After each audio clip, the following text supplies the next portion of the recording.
Hello Scorpio, thank you for joining me for your weekly forecast for week commencing the 22nd of October.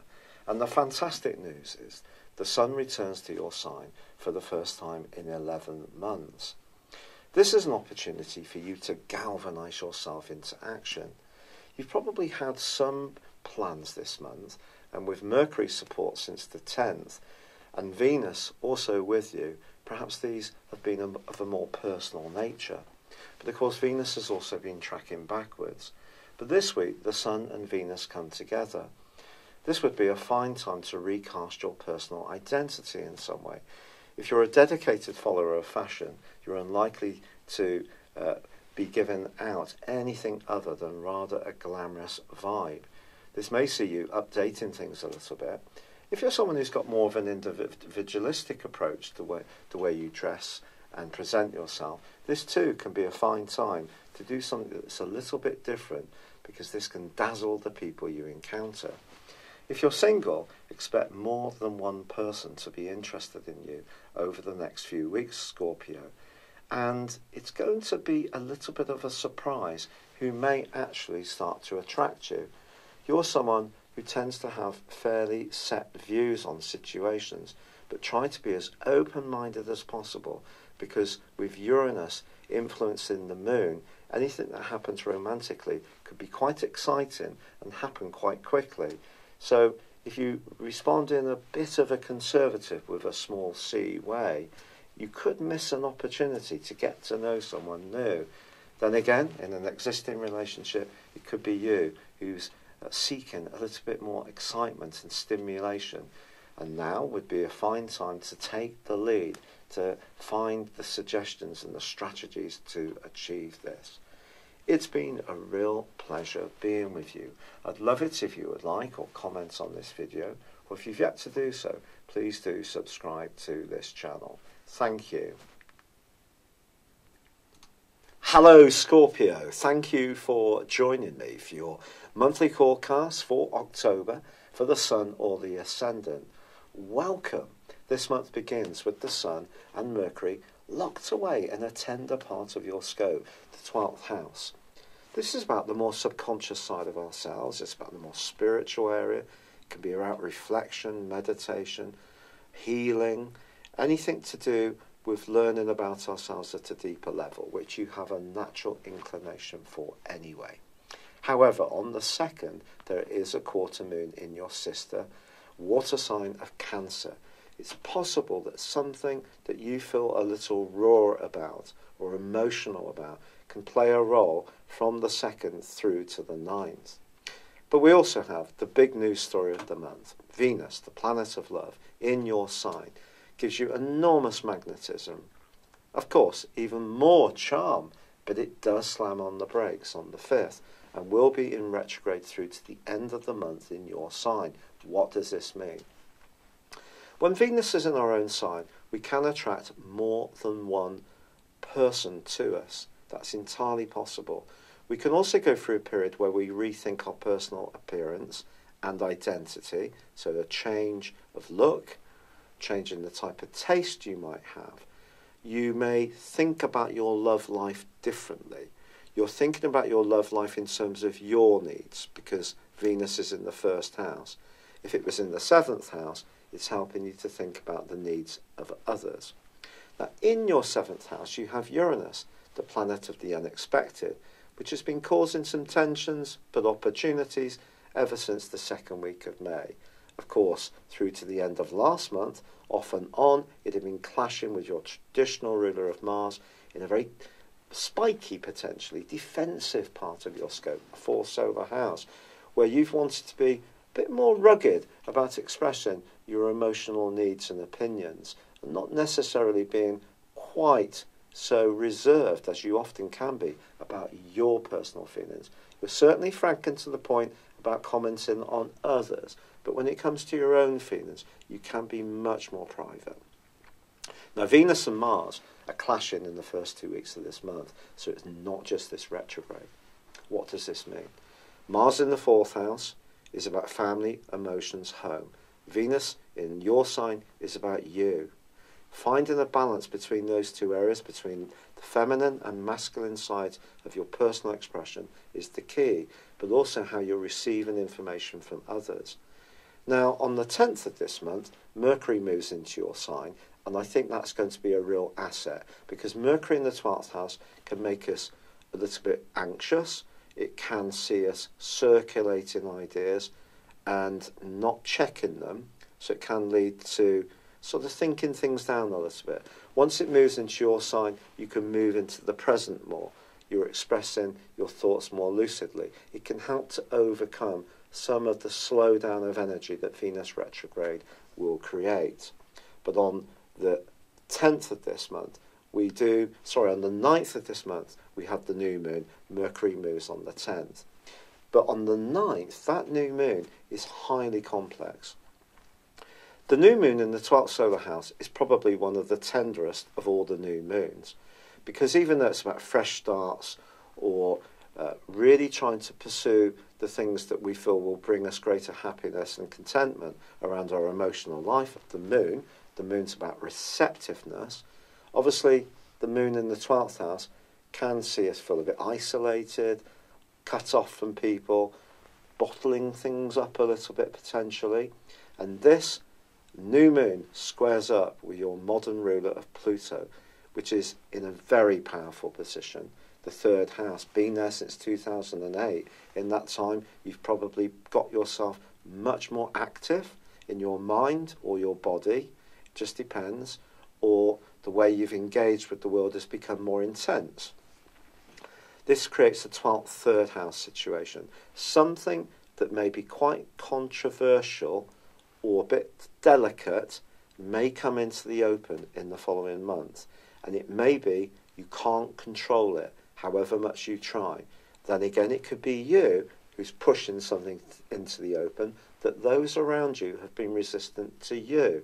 Just depends on your completely unique situation. Also Neptune, which has been bringing some magic to your romantic world and also your personal expression since 2012, that's tangling with this new moon too, and not in a very easy way.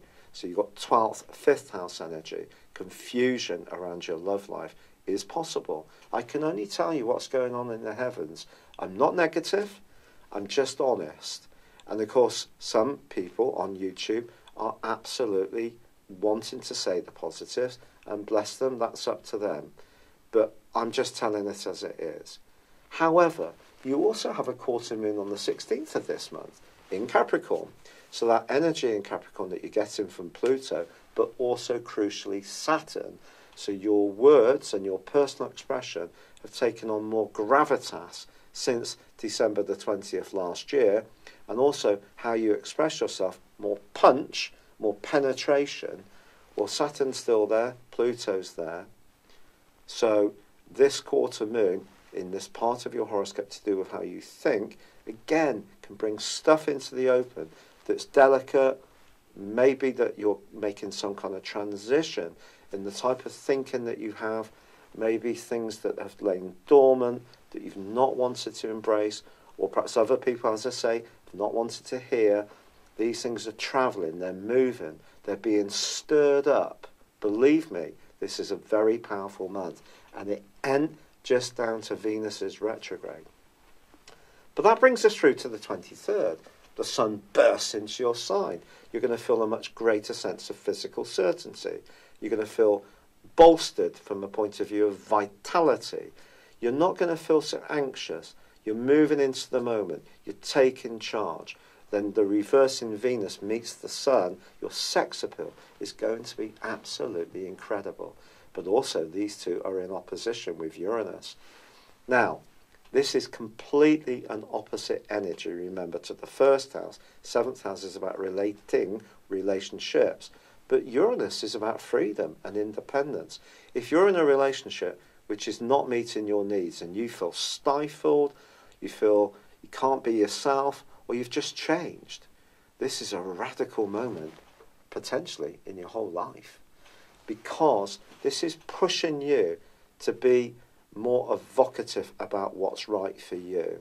So you move from this tender period thinking things through very carefully, not necessarily sure about some of the things that may come into the open, and then it's down to you. There could be some key decisions to make, particularly on the back of the full moon of the 26th, which is conjunct Uranus in your opposite sign. So it may be that someone you're involved with is a bit unhappy about you and is going to tell you in a forthright way. You can be very blunt. I have a lot of Scorpio in my horoscope, and I observe people's star signs and attitudes, obviously, avidly. And it never fails to amaze me how Scorpio people can be very private about how they feel and very outspoken about what they feel other people should be doing. Is this true of me too? Well, I am doing this, aren't I? So it must be. But this is a strength as well. But integrating your feelings and telling people how you feel and not feeling you have to squirrel them away out of sight is part of your transformation as a person with all that energy in the third house. It's pushing you to rethink, to be more radical about what you say. Radical doesn't mean bad. Nothing would change. Everything would stay the same. It would be stuck. And because you're a fixed sign, you generally like things to be the same. And then when big changes come, they tend to come in a huge way. And that is possible as this month draws to a close, because that opposition between the Sun and Venus, which is giving you awesome attraction of good things to you, with Uranus, is also dissecting on the axis across the North Node in Leo and the South Node in Aquarius. South Node in Aquarius, very close to Mars, is about freedom of emotion. The North Node in Leo is about you gaining recognition, acclamation. You need to be heard. It's a kind of mini Jupiterian influence. But we have a grand fixed cross. Something that doesn't want to shift is going to shift for us all. In the world in general, there's big changes coming. And I think things that have been hidden away for you are going to come into the open. And some of it may be about really coming to terms with who you are and saying, this is who I am, being more open about it, and it's absolutely fine. This is the way I am. It's exciting. You can almost regenerate your whole being. But I do think some things that are no longer working need to die and wither on the vine. And no sign understands transformation better than yours. But this is a very important month for transformation. And I do think it could be around relationships of all kinds, with a boss, an organisation, a partner, your attitude or relationship with yourself. They're all under review. It's been a real pleasure being with you, Scorpio. I'm so grateful for all the kind suggestions that have been made about my rheumatoid arthritis. It really has been quite a time. I'm now doing the CBD oil, been doing the turmeric, been doing that for some while. Found out it works better if it's heated, so putting it in soups and tea, using ashwagandha as well, and also Serapis, and that's, I think, helping a bit. But I have taken the first lot of medication and it hasn't worked. So they want to put me on methotrexate. And if you know anything about rheumatoid arthritis, you know it's got a fearful reputation. It's a chemo drug. So we have to see how I do. I've got the next 3 or 4 weeks to try and test out the natural stuff just that bit more. But the inflammation is quite high still in my blood markers. But I'm so grateful for all your support. And it means so much. I'm sorry this video is late yet again, and I will endeavour to do better next time. But for now, good luck and goodbye. Hello, thank you so much for watching my video. I'd love you to join me at my Horoscope Ace app. You can find this at www.horoscope-ace.com. You can use it through Android, iOS, Apple or Facebook. Check out your ascendant or your moon sign, or download your free birth chart. There's all your favourite videos, plus there are daily, weekly, monthly and yearly horoscopes for general, love, Chinese and Indian astrology. If your passion is tarot, there's my brilliant 3-card money or love tarot readings too. And it's all there at www.horoscope-ace.com. Thank you.